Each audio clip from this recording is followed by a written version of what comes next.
Okay, welcome everyone to another conversation with my friends, which is really what I'd prefer to call this podcast. Today I have Adwoa back with me, and I have Olivia. Olivia, why don't you share a little bit about who you are with us since it's your first time joining us? Yeah, sure thing. I'm a campus ministry intern here in the Carolinas. I have just spent the past year working at Meredith College, and I will actually be going to finish my internship at Elon. Awesome. That's great. Well, Olivia and Adwoa are both on my team. And so it's been fun to get to work with Adwoa for many years and Olivia for the past year. So what I wanted to do with this podcast is I think I've been surprised in how different people are responding to coronavirus and to the things going on with that. And so with that being said, what I wanted to do is give us a chance to think through how our personalities impact the way we respond when a stressor is present, especially a sustained and prolonged stressor like a global pandemic that makes you stay inside all the time. So we're going to talk a little bit about personality type and Enneagram and how that influences how we respond to this. And I think this was triggered for me by something Adwoa said last week on a prayer call when she said she was talking to a friend of ours and she kind of said, yeah, well, most of your family are this number or this number, and that kind of influences the way that they are reacting and responding to this, which was like really illuminating for me. So I'm glad that you two can join me to have this conversation. So Olivia, we'll start with you. Why don't you share for us what number you are on the Enneagram and whether you're an introvert or an extrovert? Yeah, sure thing. I'm an Enneagram 2, and I would identify as an extrovert. Okay, awesome. So explain to us a little bit about being an Enneagram 2. What kind of is like a core motivation? How would you describe yourself? Things like that. Yeah, so an Enneagram 2 is a helper. So they derive a lot of pleasure and enjoyment out of helping other people. At its best, a 2 is generous and giving, and wants to give out of a motivation of helping, not for the sake of needing to feel something, but for the sake of wanting to feel something. At its worst, the motivating is pride, or a desire to meet an unmet need for the sake of earning approval or earning love. Okay, awesome. Well, I would imagine that can be somewhat difficult in a time where you can't see a lot of other people to help them. So why don't you share with us kind of how you have felt yourself responding to this stressor, to the coronavirus and kind of the stay-at-home orders and all of that. How have you kind of found yourself responding in this stressful time? Yeah. I think I've noticed a lot of my helper tendencies coming out. I think it's helped spur some creativity in the season. So yeah, 2s often move towards creativity in health, which is a good sign. And so I've been really enjoying playing around with some new ministry ideas. However, I think not being able to physically be with people has been really frustrating in the sake of helping. I found myself, being really challenged to help in unusual ways, such as like hypervigilance to the rules of what it means to stay home, and how that is impacting others, and how my concern for others has manifested in desire for others to help. Mhm. Do you feel like it's caused you to ever feel like angry or resentful about other people who aren't doing as much to help as you are? Absolutely. Yeah, I Okay. think so. My father is actually immunocompromised. So I think how I experience like going to the grocery store or going to the post office or something that in the season is I won't go unless it's Mhm. absolutely essential. And the reason for that is because I am consciously aware how my actions could impact somebody else. So if I'm going to the grocery store and I don't know if I'm a carrier or not, because the virus has a 14-day incubation period, my tendency is to just assume that I might be a carrier. So if I'm in that grocery store, then I'm putting somebody else's life at risk or somebody's loved one at risk. Mm. So my hope is that others will see, similarly. But I think I've been very frustrated by a lot of people's more relaxed view of the rules, just being that I know the ramifications of it, Mm-hmm. which absolutely manifests in some resentment or some frustration. Sure. Yeah, I can imagine that can be pretty difficult. Um, yeah. And then kind of, so usually I would imagine that a two would feel very fulfilled by helping other people. Mm-hmm. Kind of when you're able to meet a need or meet someone in the middle of their own crisis, there's kind of a sense of joy in that, maybe of pride in that. How is that impacted when the only way you can kind of see their response is over video call or the telephone, or you can't see it at all? I mean, you just described a way of helping that there's no gratification for it. You don't actually get to see how it's impacting the situation at all. How does that influence the way that you even feel when you are trying to help, which is a thing that's really central to who you are? Yeah, I think I have to be conscious. So at this point, I do know people that are impacted by COVID. And I think especially as a campus minister, I'm trying to navigate what it means to walk with them in their suffering, without also, allowing it to consume me as well. Mm, And I think that's something that in the past I've absolutely struggled with, as to what helping looks like versus what trusting the Lord looks like. mm, And I think this season has a potential for those that are helper types to want to slide into unhealth, which manifests kind of like a savior complex at times, where you feel like you're the only one that could help, or you're the only one that can meet this need. I've had to remind myself a lot that that is not true. That the Lord loves and cares for my students, the Lord loves and cares for my family and for my friends, infinitely more than I do, which has been, really good in this season. But I think any sort of crisis, a two is going to see not only the needs that need to be met, but they're going to desire to meet those needs mm-hmm. in a way that makes them feel important. Yeah.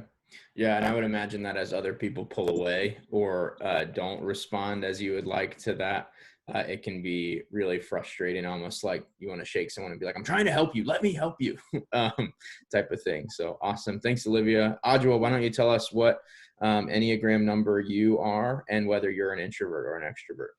Yeah. So I am an Enneagram 9, with an 8 wing that apparently is pretty strong, according to some of my friends. So that means that I'm the peacemaker. And I am an introvert, though I do have some extrovert tendencies. So, Cool. yeah. Why don't you describe to us what it's like being a 9 and what that really means? So as a 9, as the peacemaker, I sit in the anger triad or the gut triad between the 9 or the 8 and the 1. And so there's a quiet and kind of underlying layer of anger at all times. It's just a matter of, will I acknowledge it, or will I express it? Yeah, and part of being a 9, when we are showing up and being our best selves, means that we are able to see multiple sides of a situation. So we are great listeners. We can make you feel like we agree with you, because we're really attentive, but we can also be kind of inactive. um, and a little frustrating by our inactivity. Yeah. Sure. Yeah, that sounds awesome. I've never heard it explained that well. So tell me a little bit about how you as a 9 are responding to this kind of consistent stressor, this time of isolation. Yeah. What's it like being a 9 during coronavirus? Yeah, I think I feel like I'm experiencing the best parts of the pandemic, if it's fair to say that. And I also realize that I'm saying that from a privileged place of still having a job and having an income and being able to work from home. But really this time, I am resting in ways that just if I was not stuck in my house, that I don't think I would be able to experience. So the kind of slow morning that I get to enjoy, like nines love rest. I have a friend that says about me in Adwoa at rest will remain at rest until something disturbs her environment. So, and that's just me. Like I'm chilling at all times. Um, and so like I get to enjoy the things that bring me a lot of joy, like food and sitting and napping and yeah, the things that are very still. At its worst, because we are an active people, I can stay in a somewhat vegetative state for a long time, and and just if I have nothing to do, I will do nothing. And so I definitely have experienced that within the last week, like a lot less motivation. Um, and what some people would say about nines is that they narcotize, which is just another way of saying numbing. So I am on the days where it has not been good, will just numb by watching TV or doing something and not really hold the gravity of like, I am stuck in my house because of a pandemic. Like it doesn't always hit me mentally. But my body is responding and they're like, let's just stay here and not really do anything that's good for us. Yeah. Yeah. Cool. What do you feel like have been some of the most frustrating things that you've seen kind of come up within yourself during this time as you've navigated responding to the stressor and yeah. Yeah. Because I'm a low energy person, the energy that it requires to be behind a screen is even more draining. Um, yeah, and I'm just frustrated with myself because I feel like I'm not operating at 100% capacity, and nobody is. Like that's the reality. But as somebody who's like kind of internally focused and always trying to keep up with other people because I feel like I have the least amount of energy in the room, I can feel that much worse about how I'm performing. Um, and then I'm also frustrated by the ways that my anger sneaks up on me. Like I think I'm fine, like I think I'm okay, and then I read an article about how many cases there are in the US where I see somebody's Instagram story where they're clearly hanging out with people that they shouldn't be hanging out with, and I just like turn into like um from Inside Out, the guy who plays anger, and I'm like, "Rah!" And it just feels like I'm going to explode. And I just wish I had better control over that, but I Yeah. don't right now. For sure. Yeah. The coronavirus is doing some crazy things to all of us. So awesome. Well, that's really helpful. I am an 8. I don't know as much. I'm not as articulate about it as the two of you are. But 8s are referred to as the challenger. The core, like, driving force, I guess, is the need to be against, which I think sounds really harsh. But it's just that like I'm pretty good at kind of seeing flaws or faults within a system and being able to point them out, but then also trying to move towards some level of resolution. Very drawn towards injustice. Like when injustice is present, it's difficult for me to ignore it. But yeah, and then I think kind of deeply what 8s desire is intimacy, but are kind of afraid that they won't be able to have it. And so responding to coronavirus has been really interesting. I think there's this piece of me that's always kind of said, hey, the world is like 5 minutes from collapsing, and like democracy can never last, and like and when stuff like this happens for me, it's like, see, I told you, like I knew it. You guys just watch what's going on, it's all happening. And it's not conspiracy theory driven, it's just, yeah, there's too many flaws that I see in the system for it to actually work long term.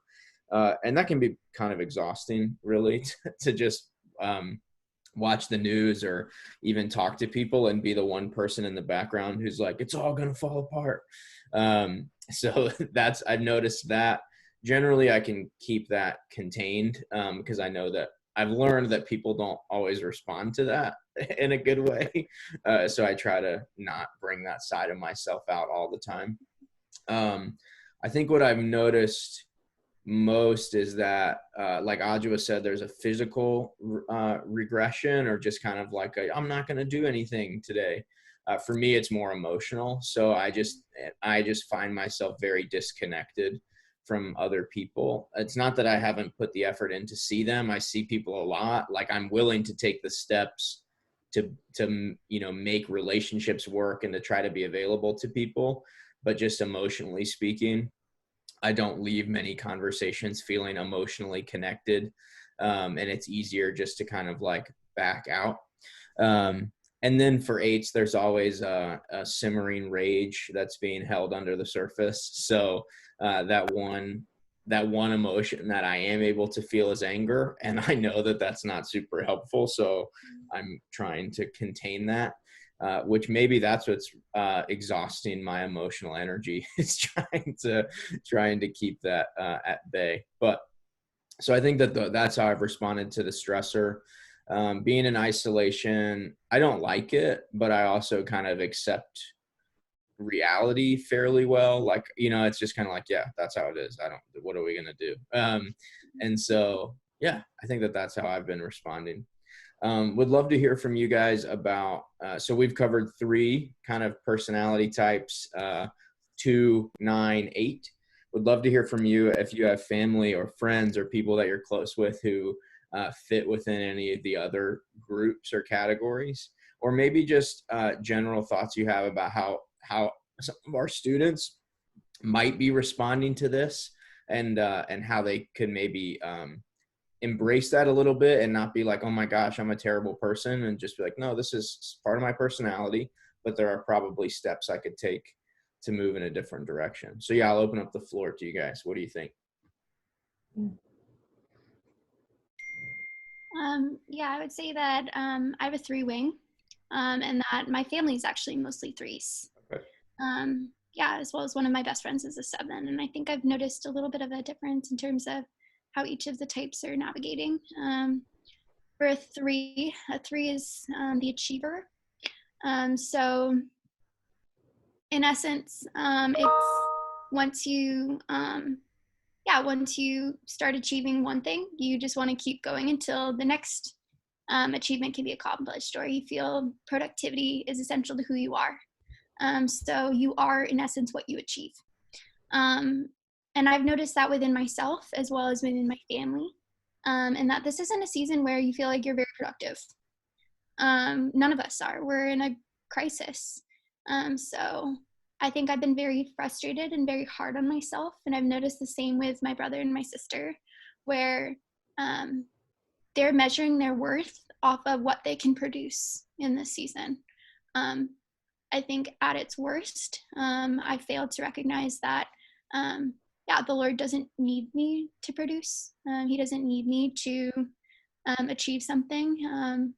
We can declare victory in Jesus, rather than in our accomplishments. And then with the 7 is the enthusiast. They really enjoy adventure and spontaneity. When one thing ends, the next begins, often before the thing ends.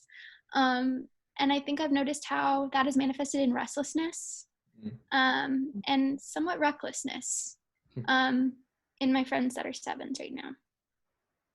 Yeah, for sure. Yeah, I think with 3s, I don't know if you guys have noticed this, but especially with my students, the ones who I know are 3s or at least have those tendencies are all like trying to figure out their whole life right now, right? It's like, okay, well, what am I going to do in 6 months? And what about 5 years? And then what about 10? Like, they're trying to plan out their entire career path because they just want to feel productive right now, which seems exhausting to me. I keep trying to tell them, I'm like, you can't do all of that right now. And they're like, no, I have to. I got to be productive.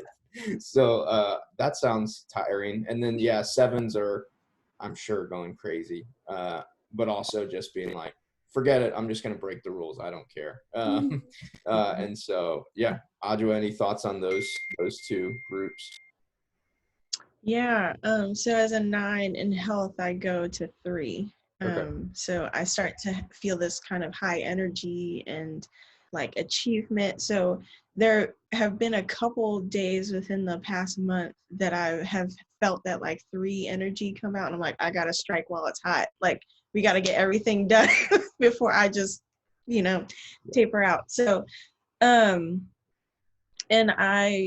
I mean, before all of this happened, I was like, I love sevens because we're both avoiding something. They're avoiding pain. I'm just avoiding everything in general. So they were like, we could just have a party.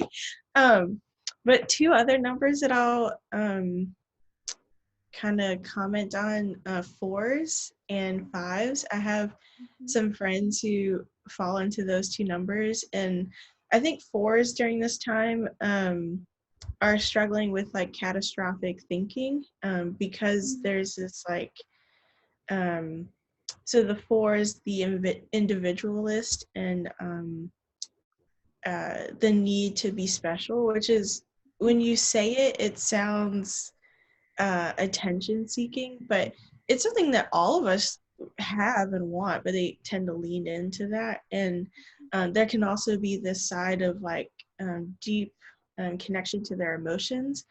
And I think in this time where we're all feeling a lot of things, whether or not we acknowledge it, 4s can really spiral into this kind of dark place. So I've had some friends who have kind of experienced that in the last couple of days. And then also 5s, the investigator, they will research a lot. So I have a friend who has like said that she's kind of like a non-certified like CDC representative because she's read every article possible and could tell me everything about how viruses are, spread and everything like that. And so I think in the season they can be helpful when it comes to information, but I also have to be cautious about how I ask for information so that they don't also go into a tailspin of like, well, let me tell you about the most minute details of coronavirus. It's like, I just need to know what I should do when I go outside, when I go to the store, like Yeah. I don't need to know like what it looks like, just basic information. So Yeah, I think I found it to be helpful to encourage 4s who might be experiencing that spiral or struggling in that way to maybe lean into their creativity a little bit. So to do something creative like write or journal or paint or draw, and you don't have to show it to anybody or anything, but just to lean into that creative side of yourself. Do something a little bit different than just sit there and think about how badly everything could go in response to the stressor. That's super interesting about 5s. I kind of just assumed that 5s were living their best life right now, like inside all day with nothing to do but read. Like who in some wouldn't ways, yes. as a 5? That sounds great. But yeah, that researcher piece is super interesting, and I'm sure that can be overwhelming too, just an information overload when there's really having that information is wonderful, but it doesn't change your ability to meaningfully act really. Like it might shift things just a little bit, but your capacity is still going to be limited by the fact that you're not actually at work at the CDC and you're stuck inside like the rest of us. And I'm sure that can be frustrating as well. Okay, so 2 groups we haven't mentioned yet are 1s and 6s. I can talk a little bit about 1s. My wife is a 1. I think 1s are similar in that kind of like wanting to be productive and fill up their space and striving for perfection during this time.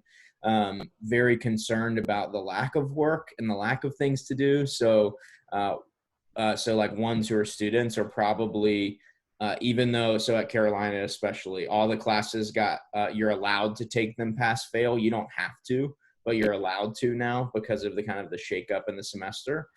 And the kind of extreme end of that response is the one who's like, well, that just makes me want to not do it even more. Like now I'm definitely going to get all A's because I have all the time. What excuse do I have? And so you can kind of see that come up, which I think causes stress. But also the thing that I think would be the most difficult is that internal critic that the 1s kind of always live with in their head, telling them what they're not doing right. The voice just gets louder and louder and louder and louder when that stressor is present. So now it's like, even something happens that is clearly not your fault, but it impacts you, your like tendency to turn it on yourself and be like, well, what did I do wrong? What could I have done different? How should I have handled the situation differently? It just becomes like this symphony in your head that just won't go away. And so that's kind of how I would imagine ones are doing right now. I think personally, it always sounds a little bit exhausting to be a one, to always be trying to live up to a standard that you set for yourself, but is also impossible.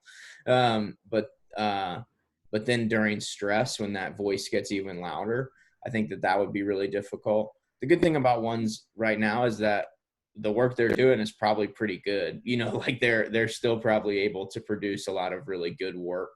And they're also where some of us lean into creativity in kind of our healthiness, I think out of resourcefulness and a desire to produce at a high standard, ones are like, okay, like I'll figure it out. Let's just, do it that way. So yeah, that would be kind of my thoughts on ones. Do you guys have any one friends or any insight there? Yeah, one of my best friends is actually one. So I think I agree with a lot of what you're saying about her inner critic has been, something that she's been fighting against a lot in this season right now. I think when for ones, one of the things they struggle most with is right versus wrong. Everything is very black and white. And I think this season to me is just completely gray. And I think that's been something that's been challenging to rest in a season of uncertainty, where the right thing to do or the thing that should be done looks a little bit ambiguous, or especially when they're hearing from others that may be professors or people of authority that the rules are being or broken. I think there is a sense of insecurity and a sense of almost feeling unsafe, being that the rules are no longer solid or clearly defined. Yeah, that makes a lot of sense. Cool. Any insight on sixes? I feel like I hear that sixes are the most common type, right? I don't know if that's true, but I feel like I don't know a ton personally. So yeah, what insight do you guys have, or help me out with the sixes here? Well, as a 9, that's where I go in unhealth and in stress. So hanging out in six land, but Six is the so need to be safe, right? Yeah, Okay. to be secure, and they're often called the loyalist. Okay. So yeah, there's a lot of fear. They sit in the center of the head center, and fear is their main emotion. And so yeah, they're dealing with a lot of like anxiety, and I also think that sixes might be the people that are like, I told you so, like when all of this was first starting, and like we were hearing news about coronavirus spreading in China, and like wondering if it's going to also make it here as well. Like they're like, of course, yeah, you better start stocking up on things right now. And the rest of us were probably like, I don't know, And so they are probably feeling like their worst fears have come true, which I think can be really hard in a time where anxiety is already always on the rise, and then you add a pandemic on top of that. So I really feel for my friends who are sixes and for my nines who are experiencing life as a six right now. It's just a hard place to be. But they can also be a gift in that they take things seriously when it comes to things that we should take seriously, like there's a pandemic. And so they're the ones who will be prepared and like have what they need and all of that. It's just balancing, like, am I now crossing over into the territory of like, panic and paranoia even. Yeah.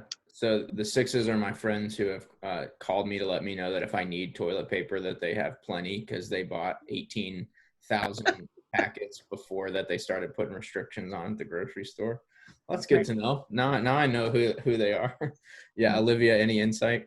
Yeah, I think my heart's just broken for the sixes right now. The sixes, I would imagine, right now are very scared. The ones that I've spoken to that identify as a six are already thinking about what this season looks like with their family, what they'll do if something happens to somebody they love, or if one of their friends gets sick, or if their spouse gets sick. And living in that level of worst case scenario thinking for months, I think must be unbelievably exhausting, unbelievably lonely, as well as, just terrifying. So I'm very heartbroken for the sixes right now. I think my only thoughts are they really need some extra love and some, call to check in, see how they're doing. Yeah, for sure. Reach out to all your friends. I think everyone is going to be struggling in their own way right now. Maybe if you know some sixes, keep them on your mind, especially if you are. Don't be afraid to ask for help or to speak to someone if that's what's happening. I have a couple of caveats to put on this, and then I would love to hear y'all's closing thoughts. One, I think that this is super helpful for understanding the ways that you might have been responding to coronavirus or struggling with the presence of a stressor. And I also think that this is a great way to know how to try to better care for your friends. But I don't think you should take this information and use it to label other people. So to say, well, you are this, so certainly this is what you're struggling with. It's not very helpful. Even if it's true, it's not helpful. Like, let other people be able to tell you what they're experiencing, and knowing someone's number doesn't make you an expert on them as a person. And so that would be my first piece of advice, is use information like this to better relate to other people. Don't use it to put them in a box and say, well, I know exactly what you're going through. That's just not true. The second thing that I would say is there are ways for you to move towards health during this time, even though it's really challenging. And it's going to take intentionality, and it's going to take a consistent willingness to submit what you're struggling with to community and to the Lord, and asking him to intervene in your life. And so that's kind of our encouragement to you, is don't just take the ways that you're struggling and kind of offer them as an excuse to continue to live in whatever, behavior or struggle that you're having. Accept God's grace for that struggle, accept grace for yourself, and then submit it to the Lord and ask that he would intervene, and that you would be able to take a step forward, to walk towards health. And you're not doing that to try to prove something to God or to your friends or even to yourself. You're doing it because it's much better to live in a healthy place than it is to stay stuck in a place that's not healthy. So that would be my two kind of caveats for you guys. Would love to hear closing thoughts from Olivia and Adwoa. So yeah, go ahead. Olivia, you want to go first? Sure. I think with the Enneagram, it's a helpful tool. But it is just that. It's a tool. It's unbelievably complicated. I think I personally am very far from understanding it, or even understanding and recognizing how I interact with the world. I think there's a tendency to want to know everything, so that you feel like, you can be your healthiest self, or just know more than your neighbor. I would recommend against that. Obviously, I think you cannot fully know the people you live with, even if you know their type. It might help you love them a little bit better, but it should not be weaponized. Right now, I'd imagine there's a lot of difficult environments with roommates and navigating family tension, and all I can think about is if somebody were to say, "You're such a 2 to me," that's not going to be helpful. Mm-hmm. If anything, what was intended for health and what was intended to build love and unity will actually be divisive. Yeah, for sure. Thank you. Yeah, that's a word. I'd say two things. Along with the kind of theme of how we use the Enneagram, even if you don't fully understand this framework, or if you don't want to. Here's another suggestion. When you're with your families or whoever you're living with at this time, to ask more questions if it's helpful and make less statements. Because we really seek to understand the people that we live with. And question asking actually shows that you're invested and that you care about them. And probably in some situations is the more holy thing to do. Instead of saying like, well, you're such a da-da-da-da, fill in the blank. Like, tell me why you did that. Like, what's coming up for you? Like, you really went off about, a dish in the sink. There's always going to be dishes in the sink. What's going on? And tell me about that, rather than writing stories about people in our heads and creating narratives about them that aren't true. I think that's a really great way to love people. And then the second thing, one thing that I forgot to say about nines in describing myself, which is such a trait of the nine, is self-forgetfulness. But we are avoiding conflict at all costs. So in a time where we are stuck in the house, conflict is inevitable, but conflict can also bring about intimacy. And that can be true of any number, but particularly those of us who are avoiding or just are having a hard time with some of the relational dynamics. And so to lean in, take breaks. Like my phrase of 2020 has been face hard things, but take breaks. And I definitely feel that right now. So I would say that for anybody involved, but especially the nine, and maybe even sevens as well. So yeah, awesome. Well, thank you guys so much for joining me. This has been a lot of fun, very enlightening. I hope you guys enjoy it, and we'll see you next time.